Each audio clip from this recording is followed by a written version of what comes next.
June 14 Sunday, அதாவது இன்னைக்கு அனிஃபா பிரியாணி அவங்களோட புது பிரான்ச்சை நம்ம பெரியகுளம் கீழே வடகரை நியர்பை லக்கி ரெசிடென்சியில் ஓப்பன் பண்ணியிருந்தாங்க. உண்மையாக கிராண்டாக ஓப்பன் பண்ணியிருந்தாங்க.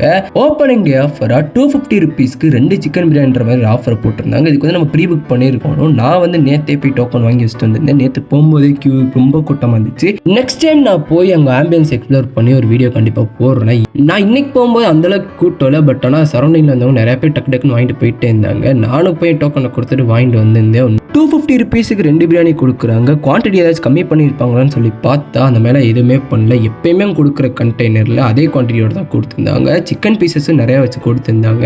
ரைத்தா, தால்ச்சா, பிரெட் அல்வாலாம் மோர் தென் எனஃபான லெவலுக்கே கொடுத்துருந்தாங்க. சரி, பிரியாணி எப்படி இருக்குன்னு சொல்லி சாப்பிட்டு பார்த்தா பிரியாணி உண்மையாகவே ரொம்ப பிடிச்சிருந்துச்சு. பாஸ்மதி பிரியாணியில் உங்களுக்கு ரொம்ப பிடிக்கும்னா நீங்கள் பெரியகுளம் சைடில் இருந்தீங்கன்னா அனிஃபா நீங்கள் கண்டிப்பாக ட்ரை பண்ணி பார்க்கலாம். ஸோ என்னை பொறுத்த வரைக்கும் இந்த ஆஃபர் நான் ரொம்ப ஒருத்தர் தான் சொல்வேன். நான் 250 ருபீஸ்க்கு குவான்டிட்டியிலே காம்ப்ரமைஸ் பண்ணாமல் டேஸ்ட்டு அவங்க எப்பயும் கொடுக்குற மாதிரி சூப்பராக கொடுத்துருந்தாங்க. வித் சிக்கன் பீசஸும் நிறையாவே இருந்துச்சு. Thank you guys.